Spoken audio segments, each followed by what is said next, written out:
Hey guys, it's Amy at Zoe Beck, and I'm going to do my weekly reading update for April 25th, 2021.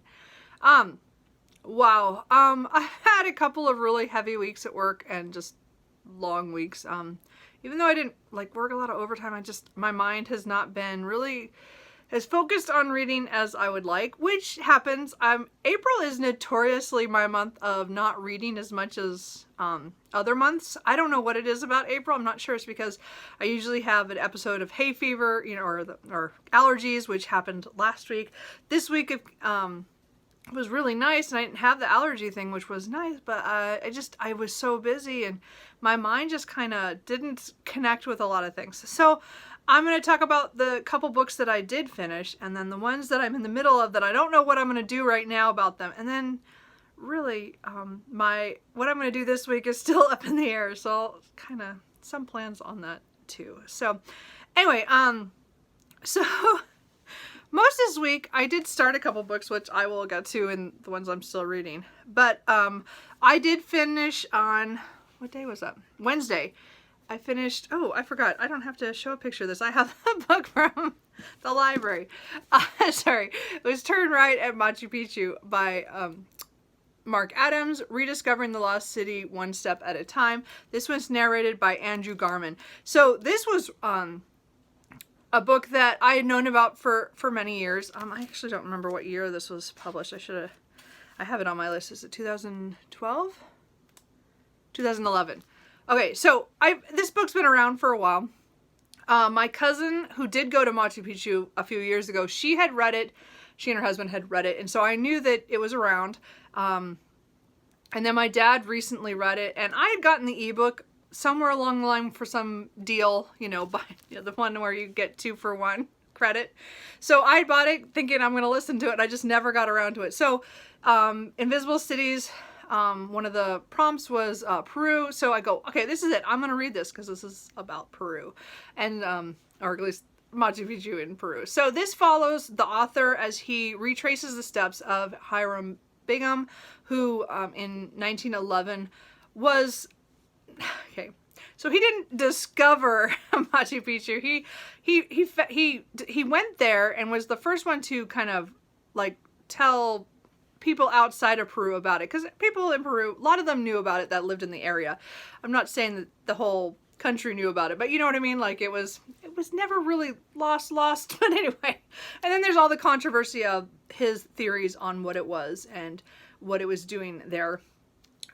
Mark follows the way he went, but also stops and looks at a lot of things, other historical areas and stuff. So that was really cool. I liked his traveling companion, John, or his guide. He was kind of a character, and the things that they got up to. So it was kind of like a travel memoir in one part, and then we get the history. So it's some of those histories that I do like that are kind of memoir, but not. It's really focusing on the trip of Mark and what he does, and then also looking back at history on somebody who's kind of controversial of what they did there. I did find this very interesting. I'm glad I finally picked it up. Again, I'll get to talk to my dad about it. I didn't get to talk to him since I finished it because he's rock hunting. So he's out in the wilderness somewhere in Eastern Oregon looking for rocks. Anyway, but the next time I talk to him on the phone, I'll tell him I finally finished it, because he knew I was listening to it. Because he saw my library book 2 weekends ago or whatever. So anyway, I would take this back to the library today, but I'm glad I finally got to this, and I just think it was fun. So anyway, it wasn't spectacular, but it was a good audiobook. Let's just put it that way. It was fun. Because I would never walk that trail the way he did, just because that is, kudos to people who can do that, to carry 80 pounds of stuff on their back and walk that far. But oh man, it was, yeah. Well, I'm out of shape, but you know what I mean? Even then, I'm that's not my kind of a, I guess I don't want that adventure. Anyway, so, then on Wednesday, after I finished that, work was really weird, where my coworker who usually sits next to me was on an event. Had to go do something, had another project to do. So she wasn't sitting at her desk, and somebody else was sitting there, and he doesn't talk quite as much as she does. She talks a lot. Anyway, but the point is that I got to listen to audiobooks because she's not talking to me all the time. So anyway, so I picked up one that I had saved from Audible Plus. So this was free. This was So You Want to Talk About Race by Ijoma Oyula. I think I said that right. Oyula. And that it was narrated by Bonnie Turpin. So this was another one of the social studies books that I wanted to pick up that has to do with race relations and definitely U.S. centric. So she talks about her growing up in Seattle and then how she got involved in writing papers or blog posts about racial issues. And then she does a really good thing about splitting up the book into ways of certain topics. I thought she did a really good job. I would put this definitely on the same level as How to Be an Anti-Racist and some of the other ones that I've read. I thought this was really well done, really clear, concise, very to the point. She gives some few examples of certain things, and it really is eye-opening in, again, seeing things that you didn't know that could be taken that way, and or remembering, yeah, I have said something like that and I did not mean it that way. And so it was really a good eye-opener that way. I did enjoy it. I thought the audiobook was really well done, and as I said, I got it free through Audible Plus. And I'm glad I read it. I know a lot of other people on here have listened to it or read it and have mentioned how much they liked it. So I definitely wanted to read this to, as I said, further my reading on that. But I thought this one was a really good one. I really thought this was great. I mean, I gave it 5 stars because it was just so concise and so clear. She didn't like bounce around too much. She was like really, her subjects were very lined up and very it was just well done. I think she lays it out so well, and I definitely recommend that book. I don't know what else to say about that, but it was a really good one, and I'm glad I finally loaded it so I could listen to it. So that's all I finished this week was the 2 audiobooks, because again, my coworker was not there, so I got to finish one audiobook and read the other one. Listen to the other one. So I did, again, I did do some other reading, but not a whole lot. So I am still reading on ebook The Graveyard Apartment by Kariko Koike. And this is translated, I had the name here. Oh, here it is. Deborah Buller-Boehm. So I only read one day during lunch. The rest of my lunches, I was listening to my audiobooks because I was able to. Anyway, it's not to say she talks all the time, but just more than I can, listen to an audiobook too. Anyway, so this horror is about a couple who buys a flat in this new complex that is surrounded almost on 3/4 of it by a cemetery, and they're kind of disquieted by the location, but it's a great price. It's close. It has a close to a railway, a station that they can, the father of the family can go to downtown Tokyo for his job. They're very, I say it was translated from Japanese, sorry. And then they have a 5-year-old daughter as well. So it's kind of their life in this new place, and they all come with their own baggage.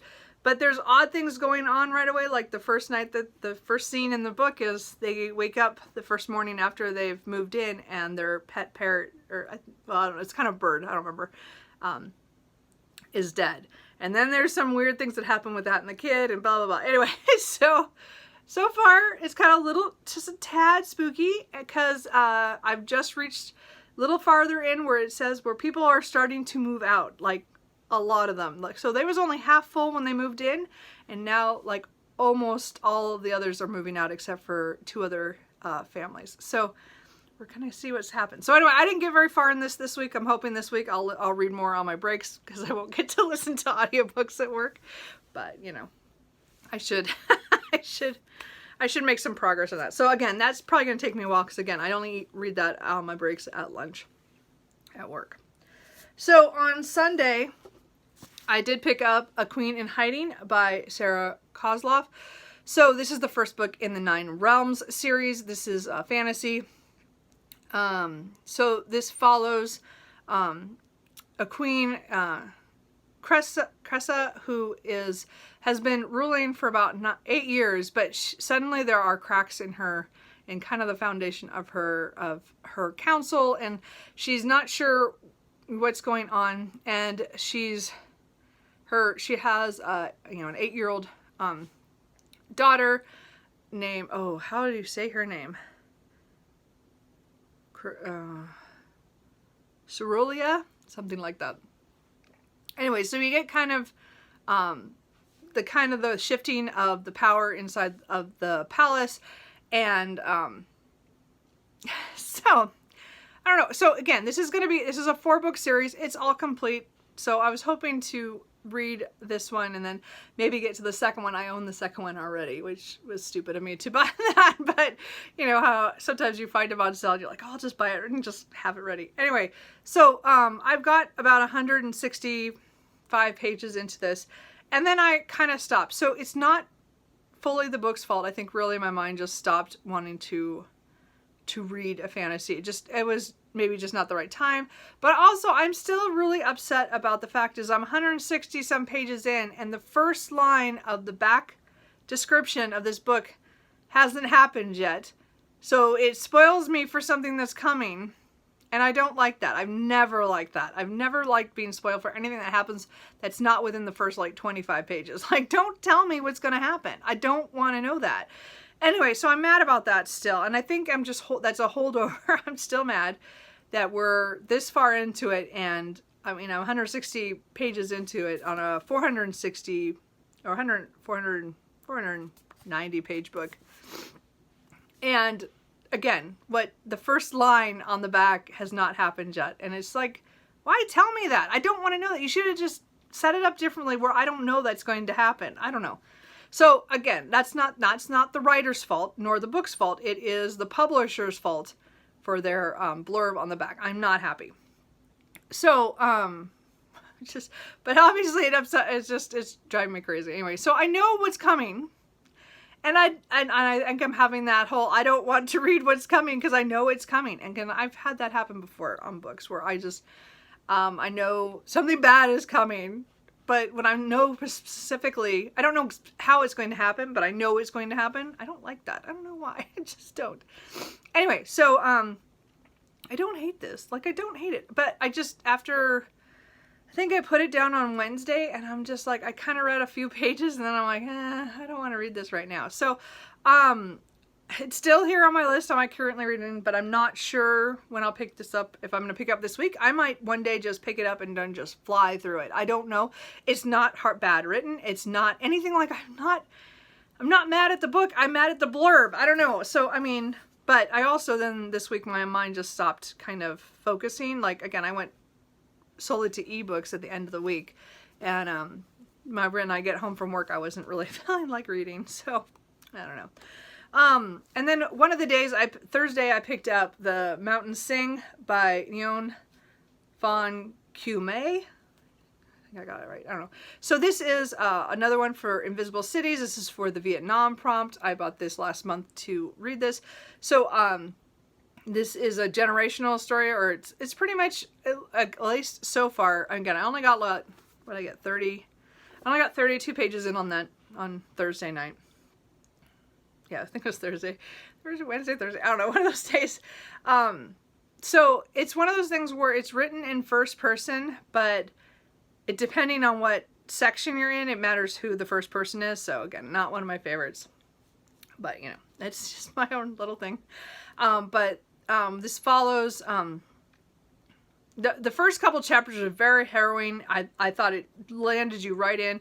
Vietnam in 1972 from a 10-year-old's perspective, and I thought it was really well done on what was happening. And then later we start to get the grandmother story, and it starts from way beyond that when the French were in charge in Vietnam, or, you know, so it was, I don't remember if they said what year, I can't remember now, but it was, you know, 1930 on. So again, we're going to get the grandmother's kind of life and all the things that she went through. So, I'm figuring up until, at least up to back up to where the Vietnam War is going on and then beyond. So, this was written by a woman who, was born in Vietnam during that time period, during the war. And then, I think they moved, I can't remember they moved, I think she lived in Australia. Anyway, so, but she's, you know, been very active in Vietnam stuff for her whole life. So anyway, but it's just a very, so, okay, so I only read 32 pages, so it's not like I don't like this or not anything yet. It's still kind of too early.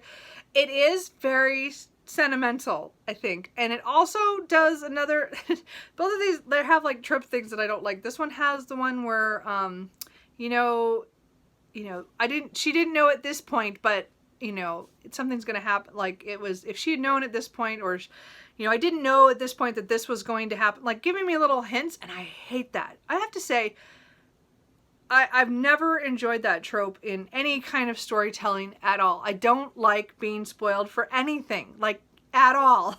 Like, I guess I'm just not, I don't like that. And so, I think because it colors what I'm going to read between that point and when it does happen. I don't know, there's something about it that I've never liked.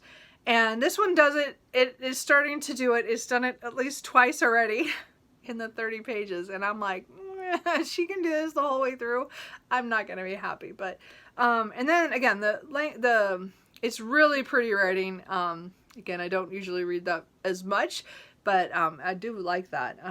I do like her writing. It's not bad. It's just very, flowery in some ways. I don't know. So I'm kind of on the fence about this one. I do want to give it more than that one night, because again, I was very tired and I read that instead of the fantasy, because I thought, well, maybe this will go over better. And I did read 30 pages or 32 pages or so, but I don't know about this one yet. So, but I haven't picked it up since Thursday. So I haven't read any books since Thursday, other than the ebooks I read at work through Friday. Yesterday, I didn't read anything. Well, okay, I take it back. I didn't start this, so but I did The Black Tulip by Alexander Dumas. This was, David Coward did the translation of this one, so it's the same as one of the other books I have by him, or that has been translated by him. So anyway, this is supposed to be a little standalone, it was just over 250, I think. Yeah, just a little under 250 pages. About 1700s, the Netherlands, I think. I don't know. Something about some Dutch and people, government, I don't know.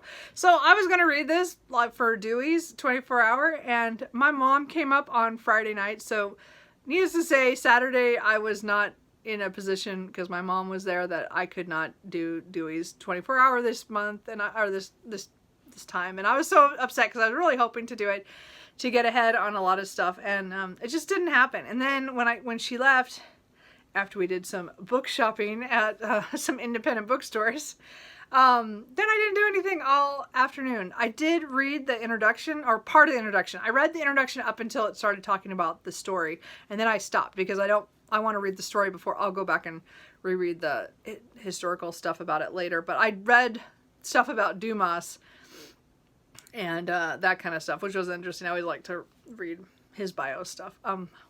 Anyway, I don't know. So, again, this was published in 1850.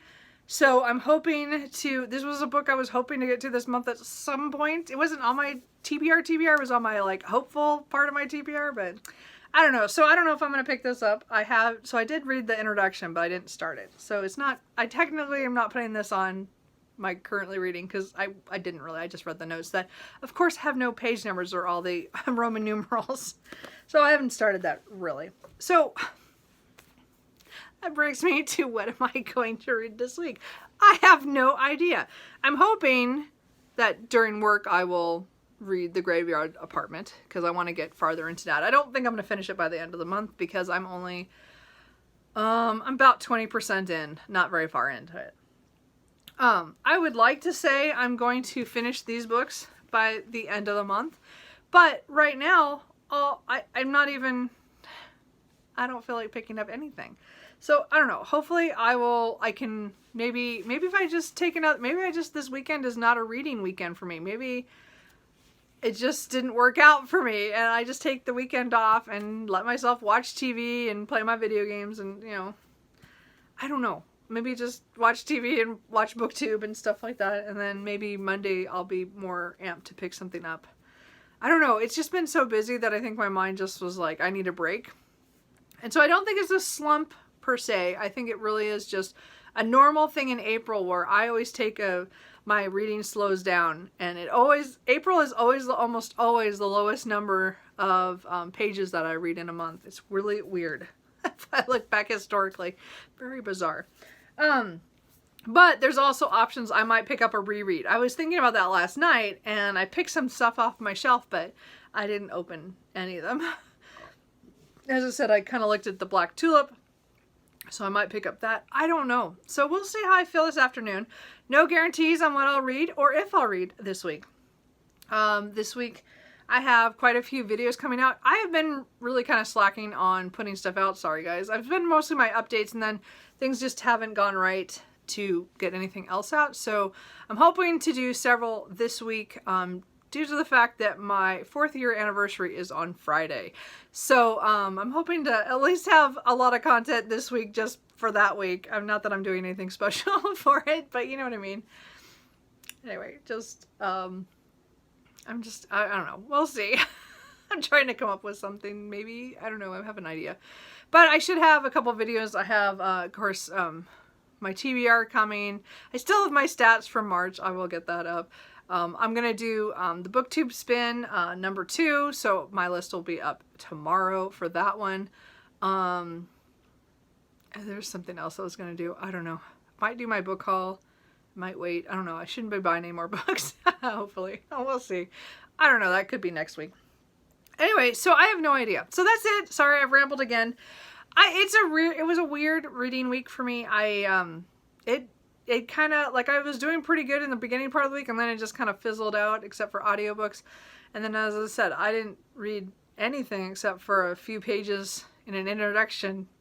And then today, I don't even know if I feel like reading today. So, I don't know. I might just need a little break. I've been reading a lot for me. I mean, I know a lot of people read a lot faster than I do, but I've been reading a lot consistently for, months. So it's not like I've taken any breaks from reading for very much. It's not very often that I get a no page day, like yesterday would be counted, and today might be that too. And I just might need a break before or else I'll pick up a reread that'll be comforting and then I don't have to think. I don't know. I'm not sure.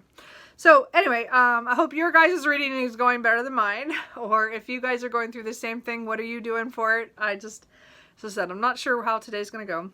I still hope to finish these books. It's not like I'm DNFing anything. I don't think any of them are bad to that point. I was enjoying them to a certain extent and just not, again, and I don't think it was caused because I'd had a couple, I had a 5-star read last week. I don't think it had anything to do with that either. I don't think I had any hangover from that. It really wasn't. It was one of those weeks. Anyway, so on here on my little board really quick, almost forgot again. It's just, I don't know, I have to prompt myself. So I did get an Invisible Cities. So it's not technically not a translated, so I'm going to put it over here. It's not translated Invisible Cities, but it's an Invisible Cities. So I don't know. I have to make a way to show that. I did that. And then I did do an ebook. No, I did an audiobook. No, I didn't. I haven't finished my ebook. Kitty. Well, bummer. I guess that doesn't go anywhere. That was it then. That's all I got. Oh well. Can't have it all. I guess I can't mark everything. Darn it. Anyway, that's it. I hope you guys are doing well. Let me know what you're reading, and I will talk to you guys later. Bye.